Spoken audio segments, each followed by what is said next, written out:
俄最大的基里希炼油厂被毁，最大港口火势失控。乌军突袭1000公里外俄军舰，战舰严重倾斜画面曝光。俄高效城征兵前线，俄罗斯高效征兵黑幕曝光。欧盟出手反制，匈牙利被动160亿欧元资金。伊朗100枚导弹齐射林肯号被击落，其中50枚是中共制造。大家好，欢迎收看新冷战情势，请大家先为我们的节目点赞、留言，谢谢大家。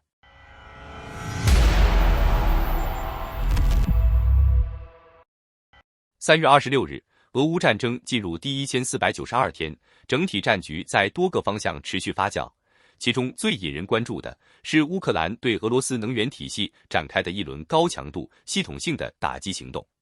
过去数日，乌军明显加强了对俄罗斯本土纵深目标的远程打击力度，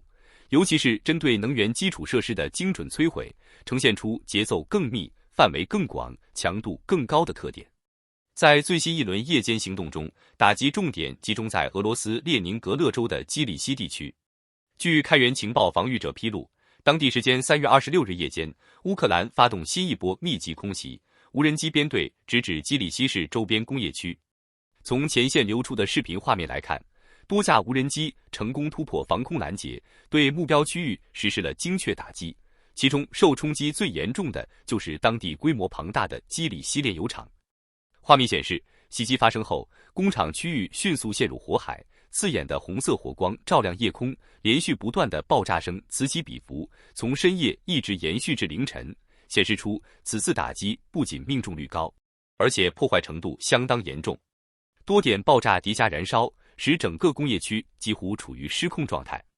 对此，列宁格勒州州长德罗兹坚科随后出面回应，承认当地确实遭遇空袭，但同时强调俄军防空系统成功击落约20架来袭无人机，并声称事件未造成人员伤亡。不过，从持续蔓延的火势以及现场密集爆炸声判断，此次袭击带来的实际破坏显然远超官方表述。更关键的是，美国国家航空航天局 NASA 的卫星图像同样捕捉到基里希炼油厂区域明显的高温异常与火灾迹象。这一独立来源的数据从侧面证实该炼油厂确实遭受重创。而该设施本身作为俄罗斯最大的炼油厂之一，其受损对区域能源供应的影响不容小觑。值得注意的是，这已经是乌克兰在短时间内对列宁格勒州发动的第3轮大规模空袭。就在前一天，乌军曾动用约400架无人机，对波罗的海沿岸的重要能源出口节点乌斯季卢加石油港实施饱和式打击。截至目前，乌斯季卢加港的大火仍未完全扑灭。从远距离拍摄画面可以看到，浓重的黑烟持续在海面上空翻滚扩散，形成大范围烟云，不仅显示出火势尚未得到控制，也反映出港口设施遭受了严重破坏。而在更早之前，乌军还曾对列宁格勒州另一重要石油枢纽普里莫尔斯克港实施打击。至此，俄罗斯在波罗的海沿岸的多个关键能源节点，包括炼油、储存与出口体系，均已被乌军纳入打击范围，形成连续性冲击。与此同时，黑海方向同样遭遇冲击。在克里米亚地区，费奥多西亚油库在此前袭击后，至今仍处于半瘫痪状态，恢复进展缓慢。尽管俄军在当地部署了被认为较为高效的铠甲近程防空系统，但从多次袭击的结果来看，该系统在应对低空、小型、密集无人机方面的防御能力仍然存在明显短板。更值得关注的是打击范围的进一步外扩。在接近博斯普鲁斯海峡的海域，一艘装载约100万桶俄罗斯原油的土耳其油轮 Alchera 号也遭到袭击。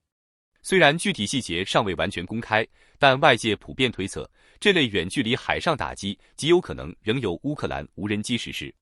这一情况表明，乌克兰当前的作战思路已经从单纯打击前线目标，转向对俄罗斯能源运输链条进行全域打击。无论是本土炼油设施、沿海港口，还是远洋运输油轮，只要属于俄罗斯能源体系的一部分，都可能成为潜在打击对象。另一方面，俄罗斯用于规避国际制裁的影子舰队也面临越来越大的外部压力。自去年以来，无论是乌克兰方面，还是欧洲国家，都在不断加强对这些隐秘运输体系的监控与限制，使其运行环境日趋严峻。在国际支持持续增加的背景下，乌克兰的远程打击能力也在不断提升。海面上无人艇活动频繁，空中无人机编队以更高密度展开行动，逐渐改变战场节奏与打击方式。回到地面战场，根据战争研究所 ISW 的最新战报，乌克兰军队在多个方向展开反推行动。在斯洛维扬斯克方向，乌军已经向前推进，进入科斯季安季尼夫卡德鲁日科夫卡一线，并在扎波罗热州西部取得一定进展。相比之下，俄军整体推进较为有限，仅在胡利亚波尔方向获得少量战术推进，其余战线基本处于停滞状态。此外，在星链通信系统受到干扰甚至部分失效之后，俄军被迫采取替代方案，在电线杆、树木等位置架设简易天线及 WiFi 信号放大器，以维持前线通信。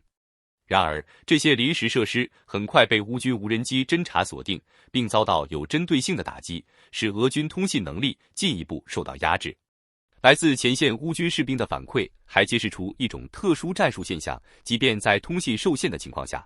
俄军仍然持续进行所谓人海式渗透。部分俄军士兵甚至不携带武器，仅携带对讲机，骑自行车或马匹进入灰色地带，试图接近乌军阵地。这种方式在一定程度上增加了识别难度。由于这些人员往往身着便服且缺乏明显武装特征，乌军无人机操作员在空中难以判断其身份，究竟是作战人员还是平民。因此，在作战规则限制下，往往无法直接实施打击，只能尝试抓捕。这种识别困境也暴露出无人机战争在现实环境中的局限性。在顿涅茨克正面战场，乌军继续保持进攻态势。第425突击团在科斯季安尼夫卡方向推进，在明基夫卡村成功击退俄军反攻，形成一个深入俄军防线的突出部，犹如酒瓶插入阵地，对俄方防御体系形成压迫。与此同时，乌军第24旅联合国民警卫队第1 Buryvi 旅从恰索夫亚尔西南方向突破俄军防线，进一步扩大突破口，增强战场主动权。在波克罗夫斯克红军村方向，乌军近2日表现较为强势，通过连续反击，重新夺回多布罗皮利亚突出部的新沙霍维村，稳固局部战线。俄军则继续尝试在格里申、罗丁斯克以及乌达奇内方向发起进攻，但均未取得明显进展，整体攻势受阻。扎波罗热方向方面，乌军在库班以西地区向南推进约2公里，取得一定战术成果。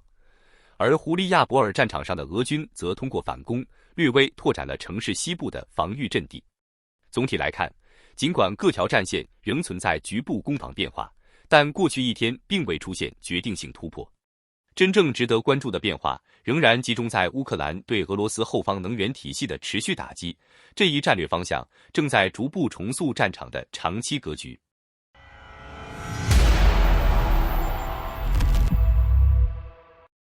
乌克兰方面再次展示了其远程打击能力的突破。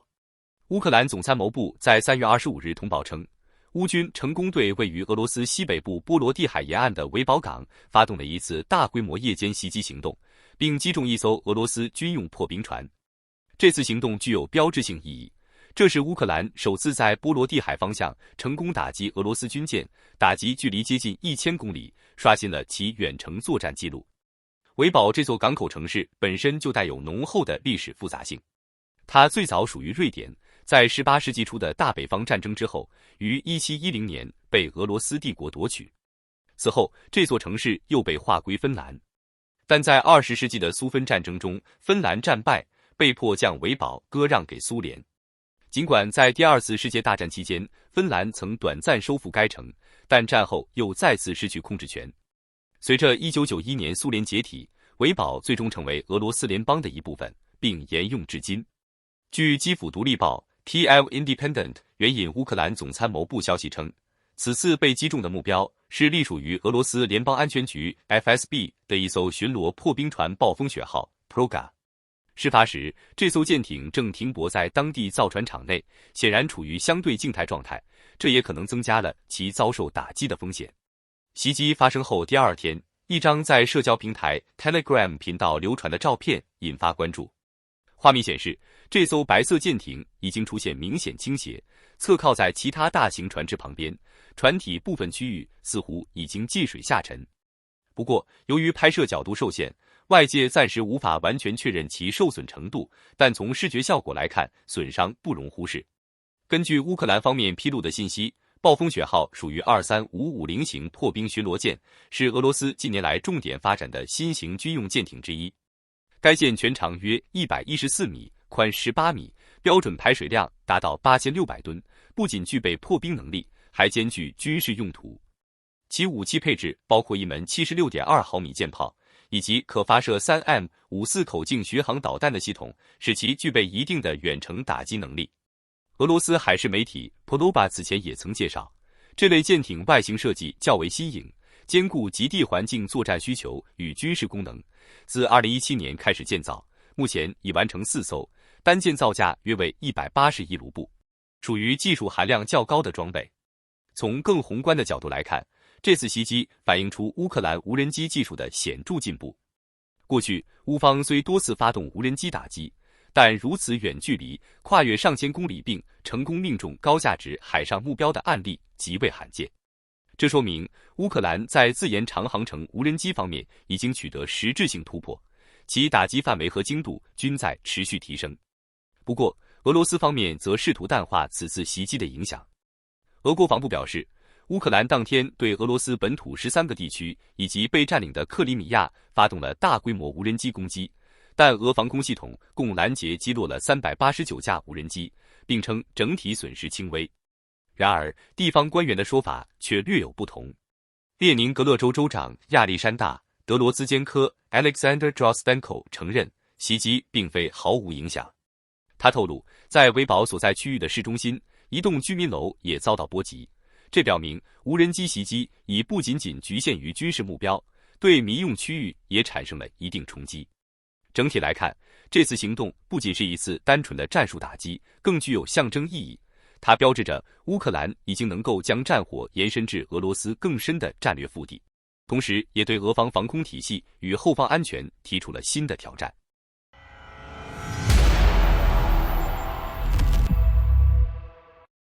随着战事持续推进，俄乌冲突中的兵源问题再次成为舆论焦点。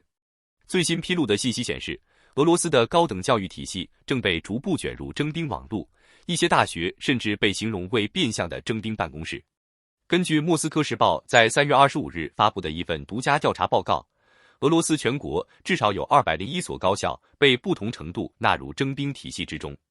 这一数字本身就足以说明问题的广泛性与系统性。在具体操作层面，一些高校的做法犹未引发争议。例如，在新西伯利亚国立大学，校方被指直接向学生施压。报道称，该校校长玛利亚·基尔萨诺娃在面对学生时，甚至公开质问：“你们都是懦夫吗？”这种带有明显羞辱性质的言辞，被认为是逼迫学生签署军事合同的一种心理手段。报道指出，征兵行动往往集中在冬季考试期间展开，时间点选择极具针对性，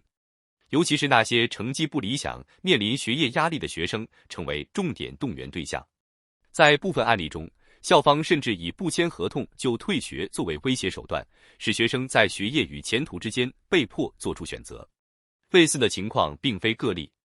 包括俄罗斯高等经济学院 House 以及卡赞创新大学在内的多所高校，也被指存在不同形式的征兵配合行为。有的学校甚至被直接下达明确指标，承担具体的兵员任务。例如，位于远东地区弗拉迪沃斯托克海参崴的远东联邦大学，在今年2月被要求提供32名学生入伍，而俄罗斯人文国立大学则需完成200人的征集任务。至于新西伯利亚国立师范大学，则被要求在4月前落实109名学生兵员。为了吸引学生签约，俄方在待遇方面开出了颇具诱惑力的条件。以圣彼得堡国立大学为例，入伍学生的年薪被宣传可达700万卢布，约合8.17万美元。此外，还有一次性奖金约5万卢布。与此同时，相关宣传还强调服役期仅为1年，并承诺远离前线，仅需从事无人机操作等相对安全的岗位。然而，这些条件被部分媒体与观察人士称为征兵陷阱。原因在于，根据俄罗斯在2022年进入动员状态后所适用的法律框架，所谓的1年合同实际上并不具备完全的可终止性。在动员状态未正式结束的情况下，签署合同的人员很难自由退出，这与宣传内容形成明显落差。此前已有消息称，俄军曾将身体条件较差甚至行动困难的人员派往前线，其中不少人有服刑背景，身体状况也不适合作战，引发外界对其兵员质量的质疑。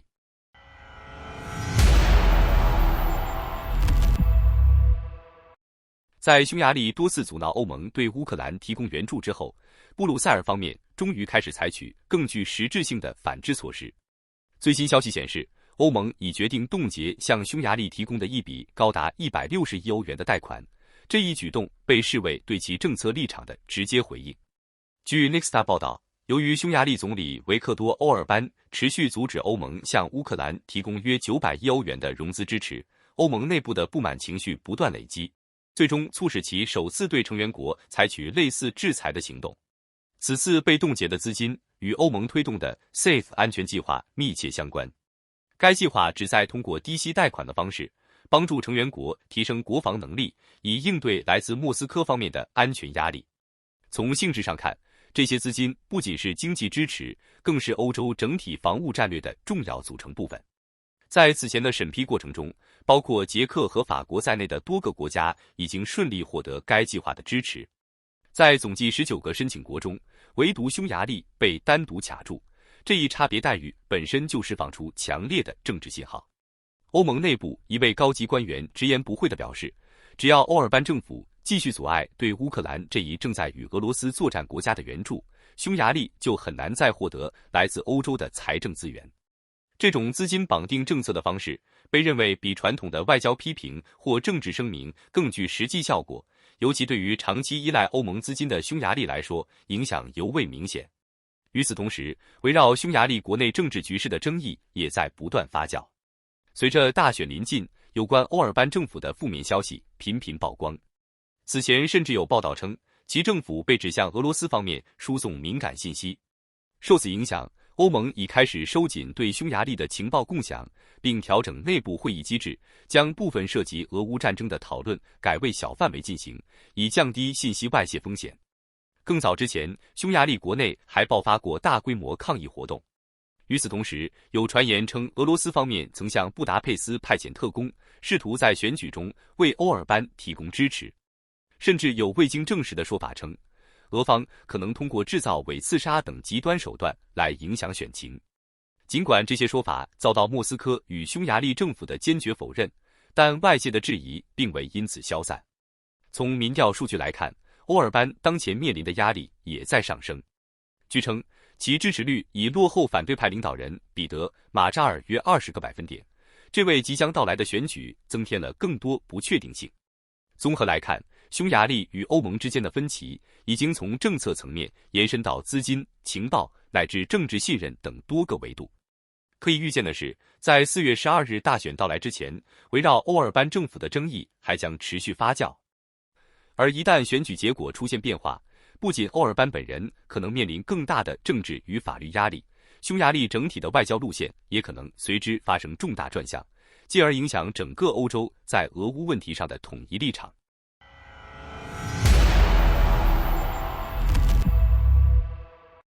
美国与以色列针对伊朗展开的军事行动已持续接近1个月。与此同时，伊朗方面也持续通过打击联军军事目标以及向周边海湾区域施压的方式进行报复，令国际社会高度关注中东局势的走向。在最新发展中，美国总统特朗普公开证实，部署在中东的林肯号航空母舰曾遭到伊朗导弹袭击。据其说法，伊朗方面一共发射了101枚弹道导弹，但全部在飞行途中被成功拦截，没有一枚命中目标。事实上，美军早在今年1月下旬就已宣布，将林肯号航母打击群部署至中东地区，并在阿拉伯海执行针对伊朗的军事行动。随着局势持续升级，该航母编队也成为外界关注的核心目标之一。当地时间25日，伊朗军方通过国家电视台发布声明，称其海军已向林肯号发射巡航导弹，并迫使该航母改变航向。然而，特朗普在白宫接受采访时表示，他们向我们最大的军舰之一发射了上百枚导弹，但每一枚都被拦截坠入海中，这说明我们的军队非常出色。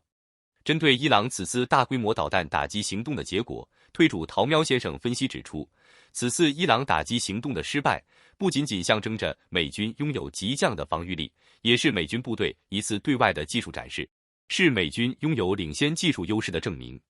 他还带有调侃意味地表示，伊朗原本或许希望借此行动创造历史，但最终结果却是所有导弹被拦截，不仅未能对林肯号航空母舰造成实质性损伤，反而在舆论场上引发了大量讨论与嘲讽。与此同时，围绕导弹来源的猜测也开始在网络上传播。X 推主以色列战争战场观察工作室昭明指出，伊朗在此次行动中可能动用了约50枚 CM302 鹰击12亿超音速反舰导弹。其中，以色列战争账号援引网络消息称，北京可能透过巴基斯坦暗中向伊朗提供武器的援助，但似乎莫能对被部署在中东地区的美军部队造成伤害。另一账号战场观察工作室昭明则补充表示，在此次行动失败之后，中共国家主席习近平疑似已经采取行动，针对吴曼清、赵献庚、魏意淫等中共工程院的顶尖雷达、导弹专家实施逮捕，并针对上述专家可能涉及诈领巨额经费、欺骗领导的行为展开调查。好的，感谢您一口气看到最后了，这是对我们最大的鼓励和支持。要看最全面、最及时准确的战场热点报道更新，就请每日锁定新冷战情势。如果您喜欢我们的节目，也请您点赞、留言、订阅，把视频分享出去，让更多的人看到这个节目。想要赞助我们的朋友，可以打开超级感谢打赏赞助，帮助我们能持续做出更多好节目。谢谢大家。